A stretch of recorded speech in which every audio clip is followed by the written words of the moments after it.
just the girls.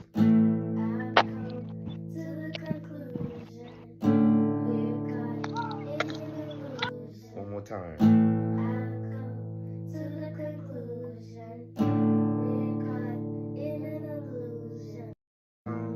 To the conclusion, we're caught in an illusion. I've come to the conclusion, we're caught in an illusion. I've come to the conclusion, we're caught in an illusion. Not just the girls.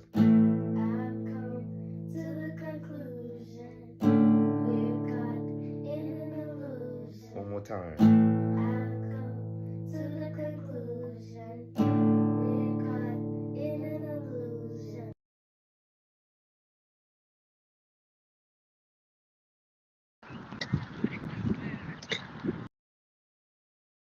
So, welcome to my online broadcast at the park, walking, getting some sunlight.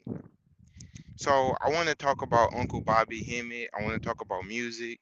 That's me on the intro. That's my two nieces, and I was playing the guitar, strumming the chord, and letting them sing over it. And people don't really realize how deep music is and how important it is. And I think that now more than ever, guys, we're witnessing things that's like so crazy. And so on this broadcast, I want to talk about the power of music, and I kind of want to talk about how people have went from creating music to simply consuming music. I think there's a difference. When you create music, you are allowing your vibration to spread.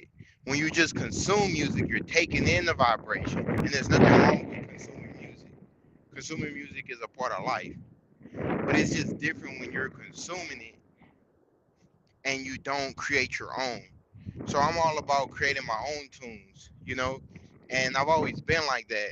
But in this broadcast, I kind of want to talk about what's going on with the music because in the recent developments, we've seen a lot of happenings from Pooh Shiesty to the SoFi Kanye West comeback concert.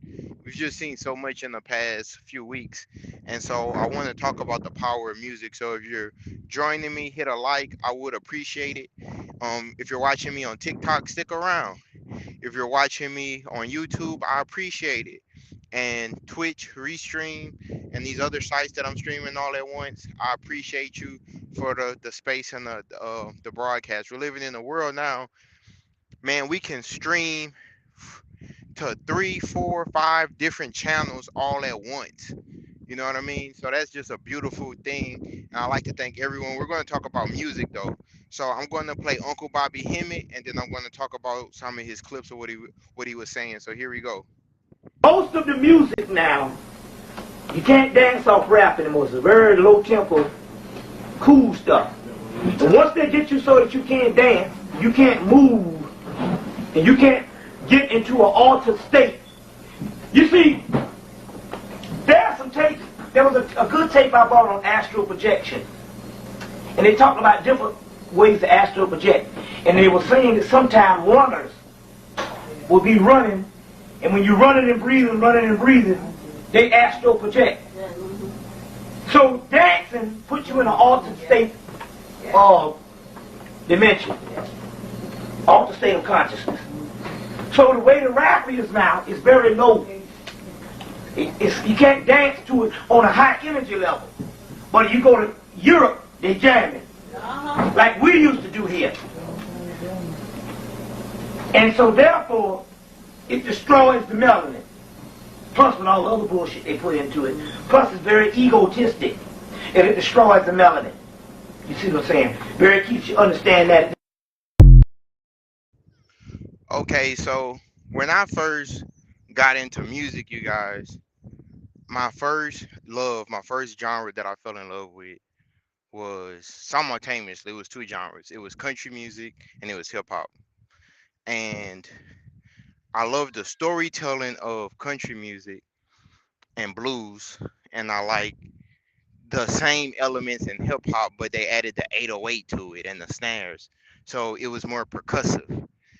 And when I was growing up, I'm 30 years old, but when I was growing up 15 years ago, 20 years ago, man, music was a lot different than it is now. Okay. I remember going to the skating ring and them playing like just 2005. Okay. I give you a reference 2005, right? I was 11 years old, 10 years old. 2005, man, we would go to the skating ring in Houston, Texas.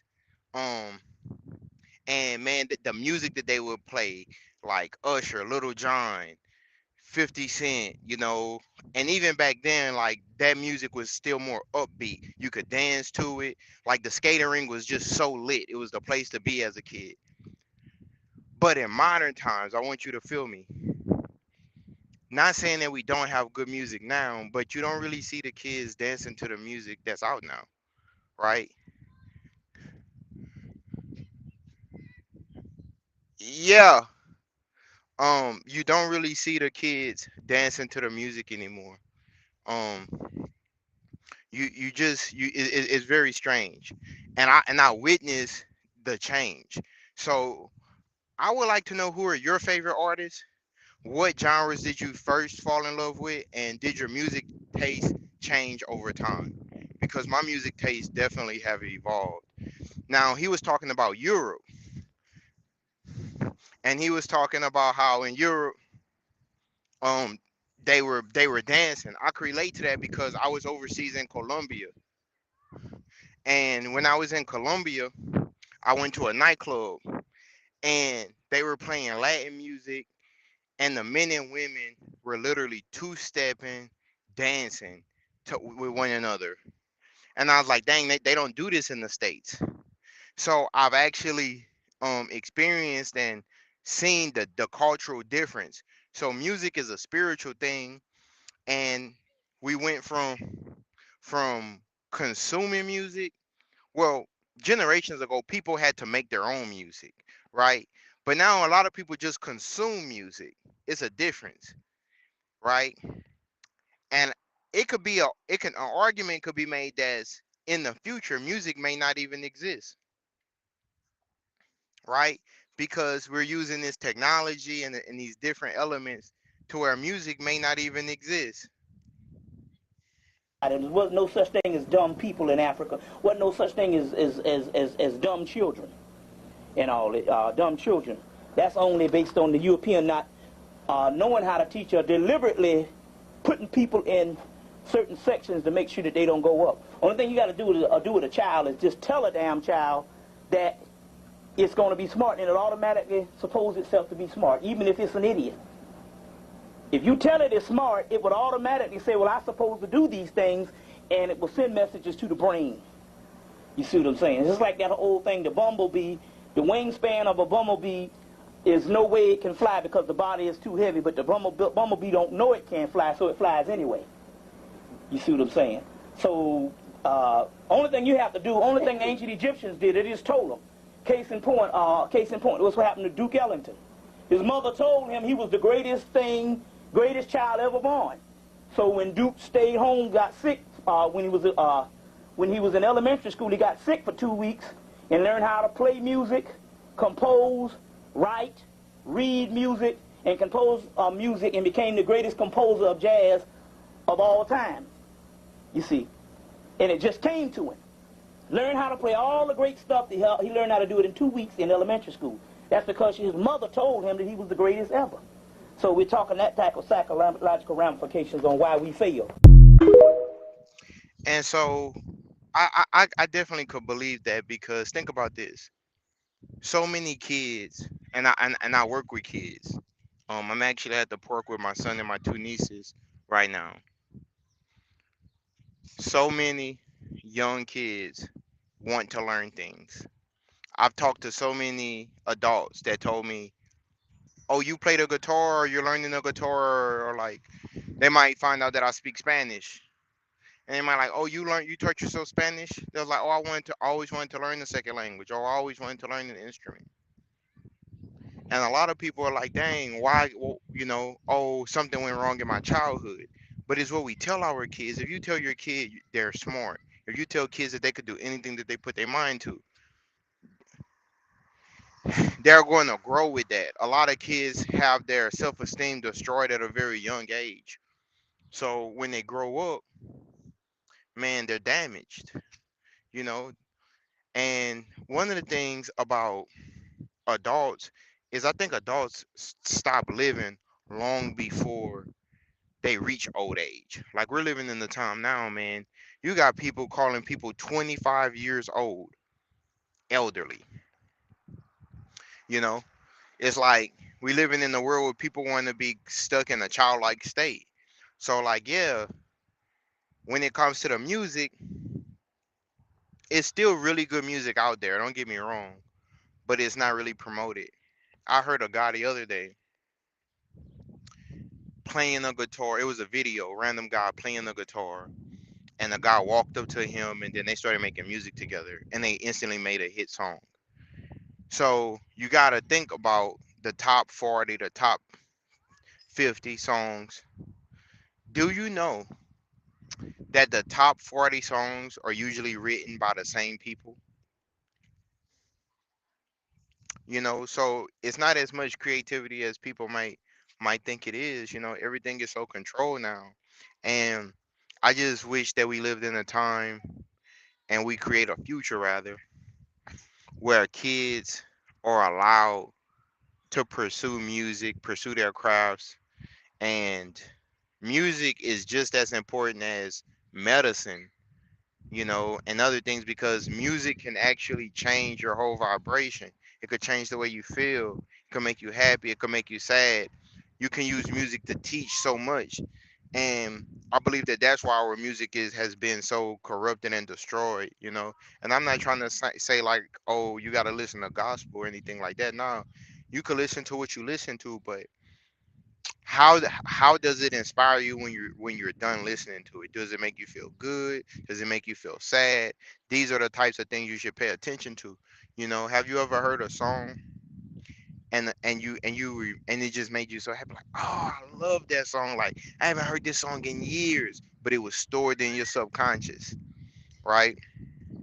So I would agree with Bobby, like the music that's out now, a lot of it can't really be considered music because not only does it just directly borrows from previous music, the muse is missing, right?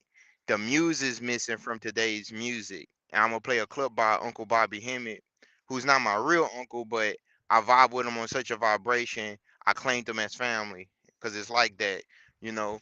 And so the music, man, is so important because if you think about this, right? You can like a song instantly. You can hear 2 3 seconds of a song and then you're already locked in. So that means that it's something spiritual taking place, right? It's affecting your conscious, your subconscious, you know. And I often wonder if we can, when did humans start making music and how did they know it was music? You know, that's kind of going down the rabbit hole, but that's kind of a groovy thing to think about, you know, because the farther we go back and we study the past, music has always existed. So in the modern time, music is being co-opted and used.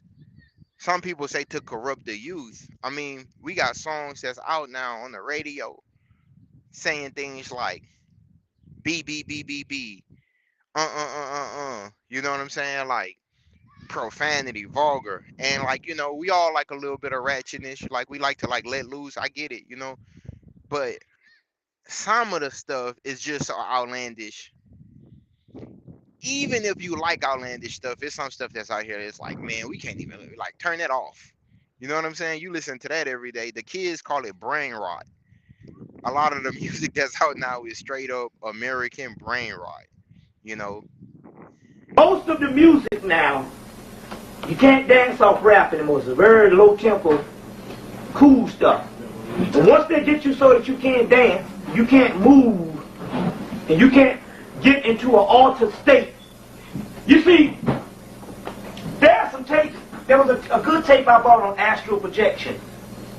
And they talked about different ways to astral project. And they were saying that sometimes runners will be running, and when you're running and breathing, they astral project. So dancing puts you in an altered state of dimension, altered state of consciousness. So the way the rap is now is very low. You can't dance to it on a high energy level. But if you go to Europe, they jam it. Like we used to do here. And so therefore, it destroys the melanin. Plus with all the other bullshit they put into it. Plus it's very egotistic.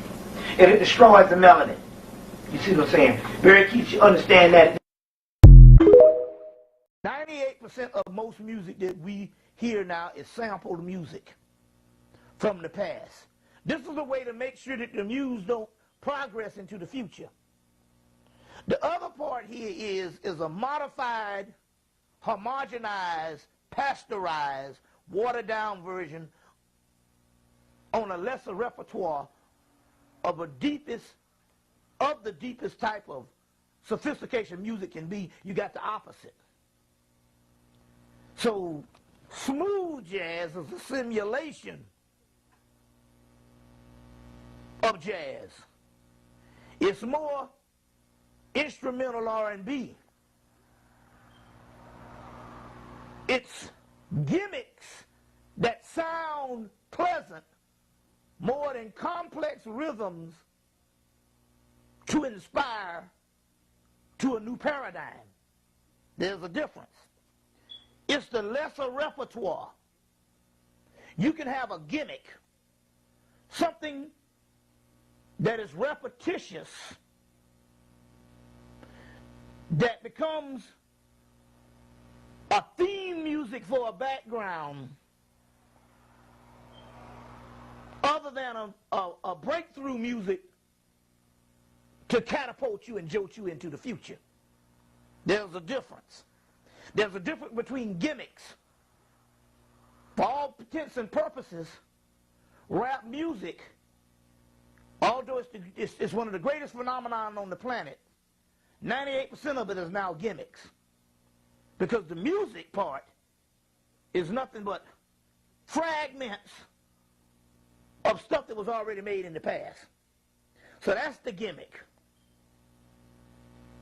The real deal talent that used to go into rap, because rap used to be very complex and talented now, is now going over to the lesser repertoire rappers who is mostly gimmicks now.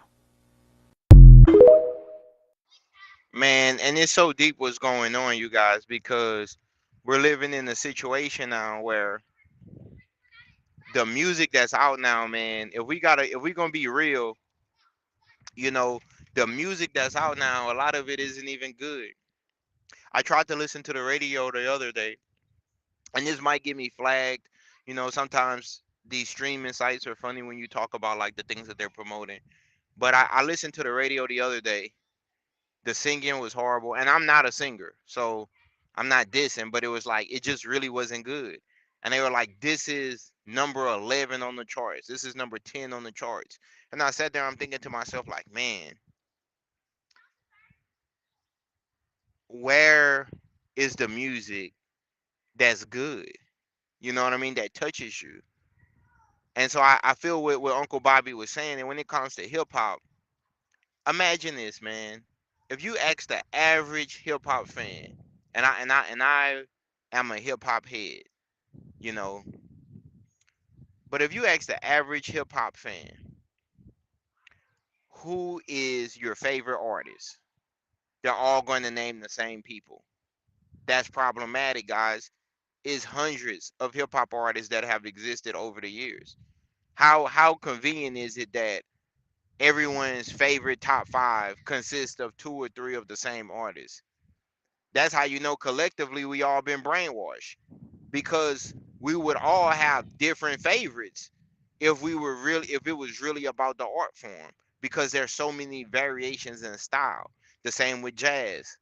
When he's talking about smooth jazz versus like what jazz was created to be, jazz was created to be something that was a part of freedom, a freedom of expression.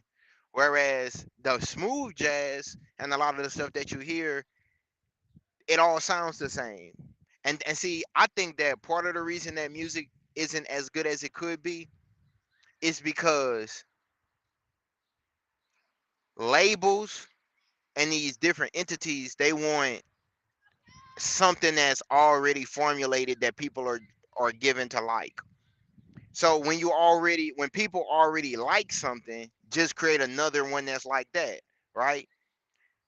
The music is so crazy now, guys. They got songs that's 2 minutes long. Like that's the whole song, a 2 minute song, right?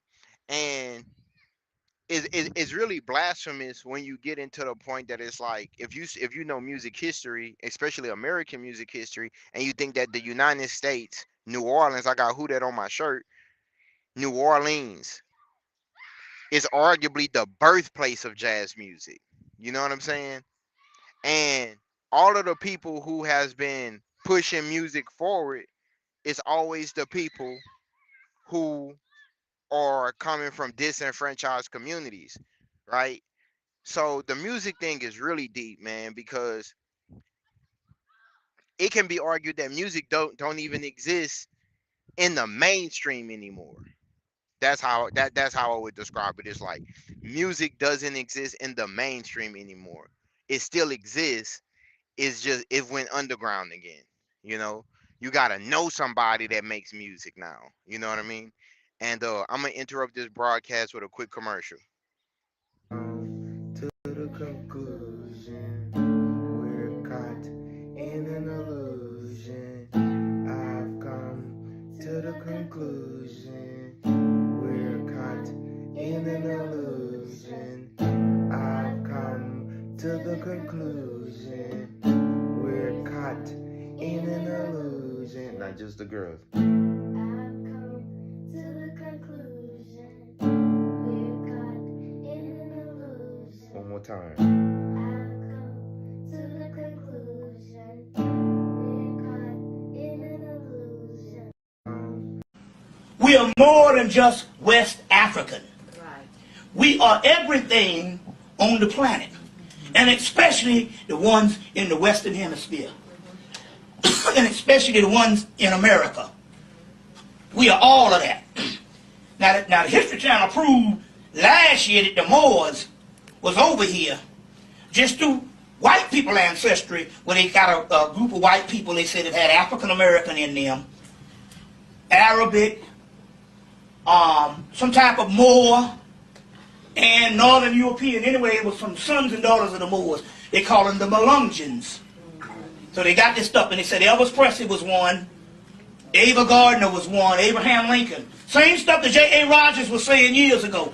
They came right on the TV, but they'll put it on a show called Strange Universe. So that's to throw you off. It's called Weird. The show is called Weird USA or Weird US. So that's to throw you off. That's to tell all the scholars, go here and get your information, or the people. But we'll put it on Weird US so it can put the rest of the country back to sleep. You see what I'm saying? You see, so Elvis Presley had some Negro in him too. How else was he able to perpetrate a fraud? You see what I'm saying?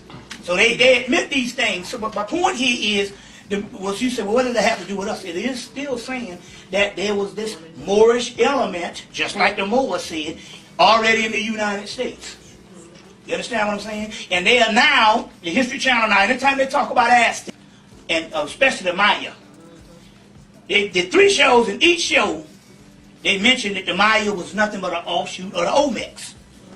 You see, so wherever you go on this globe, we are. You see, we are. Yeah.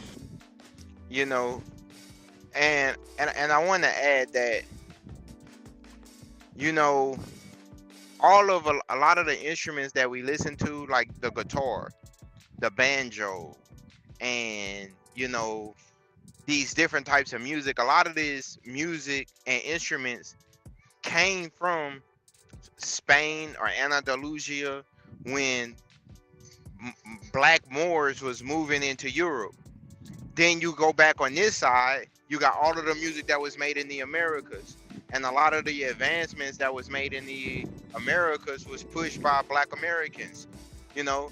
And so I take it personal, like when I hear music on the radio and a lot of it is trash, it's personal. So I want you guys to know, if y'all listening to this, like, bro, we don't like a lot of that stuff that's on the radio. So don't be trying to, I know that's probably hard to believe. Like, y'all might think like, oh, this a representation of our culture. No, it ain't. A lot of the stuff you hearing, the labels want that. People in the dominant society want that. The majority of us not listening to that stuff. We don't even like that stuff. If you go to the average Black American household, they're probably playing stuff from back in the day, the 70s, the 80s, the 90s. The average Black American is not listening to, you know, I'm not going to name certain artists, but the average Black American is really not listening to a lot of the music that you hear on the radio. I want you to know that. Like, the average Black American household is listening to music that predates this era, 70s, 80s, millennium music, you know, music from 20 years ago. The people who like that music that you hear, a lot of the degrading music, is the labels pushing that for political reasons, and people in the dominant society. If you look at the rap concerts and things of that nature, the majority of rap fans today are people in the dominant society, right? It's not us. So a lot of times what they do is the labels pay artists to rap some foolishness, to sing about some foolishness. Then when something happens, they point to us and say, oh, look at their culture. Look at their culture. Look at the music. Negating the fact that the labels paid somebody $400,000-$500,000 to go sing about their apple bottom, or this, that, and the third, or narcotics. Black American culture is not about singing about doing narcotics. It's not about singing about this type of stuff. The stuff that you're seeing is co-opted. It's people been paid to advertise that, being paid to sing that. I just want you guys to know that, because I always see conversations like, oh, look at their music, look at their culture. No, listen, our culture is jazz. We created jazz music. We created R&B and rock music. We created country music and blues music. We have a very deep culture. You know, we built like that. So a lot of the music that's out now, you know, it's a necessary evil to a degree, you know, because the label in the music industry, if you go down that rabbit hole, is originally has been controlled by gangsters, allegedly, right? You know, you had the mob ties, the mob dealing with certain things. Like if you go back to artists like Sam Cooke and Motown, and these, you know, the mob used to sign artists and steal publishing from artists. So much of our culture has been stolen from us, and we've been bullied to a large degree. And every time we try to fight for our ownership or fight for our culture, we mysteriously end up unalived. And our music is one of our greatest tools, because music is something that expresses our humanity as well as can be used for protest. I'm going to, like, I don't know if you guys are familiar, but you should be familiar with the artist Bob Marley, right? Bob Marley and the Wailers. Bob Marley and the Wailers. Bob Marley allegedly passed away due to cancer, but some people speculate that it wasn't. You know, he had songs like Rat Race where he talked about the Alphabet Boys and how roster don't work for them. Okay. Peter Tosh, who was a member of the Wailers in 1987, was gunned down. A lot of the top reggae artists of that era, and reggae is a political music, was taken out of the game. You go to Motown, and all of the black artists from Motown and the music that they was making in Motown was later co-opted. Some of the greatest music in the world. Go listen to Marvin Gaye, Tammy Terrell, The Temptations, the Four Tops, the Isley Brothers, and just so many groups. Michael Jackson, the Jackson 5, Smokey Robinson and the Miracles, Diana Ross and the Supremes. You just listen to a lot of the music that we created, coupled with the different genres that we made. So I'm gonna go back again. Gospel, jazz, swing, bebop, doo-wop, blues, hip hop, rhythm and blues. Come on, man. Then you go into some of the Caribbean music, calypso, soul calypso, reggae music, the polyrhythm schemes that we created, playing on a downbeat like reggae, playing on the 1 and the 3, stressing the 2 and the 4 like R&B. We completely manipulated music and changed music, funk music, playing on the 1 count, right? Switching it to a 3/4 count. I mean, we just did so much with the music, you know what I'm saying? To where I could understand perhaps those that be wanted to co-opt it. Like, whoa, their music is a sense of power. And you know, they had a lot of things in movies. They got a kids movies called Trolls. And in the Trolls movies, the Trolls make this music. And it's about like the Trolls having their music co-opted from them. I really believe that's about us. You know, I really believe that that's about us. You know, because on the global thing, we made the best music ever to be made. It could be argued we would have to reach such a high consciousness to make better music than what has already been made. You know what I'm saying? Some of the best music to ever be made has already been made. Some people could argue like, man, we probably won't be able to top that. But then that's the challenge for the new generations is, can you make better music that's been made instead of just recycling old stuff? You know what I'm saying? And it's real deep. And I think it comes down to what we tell ourselves.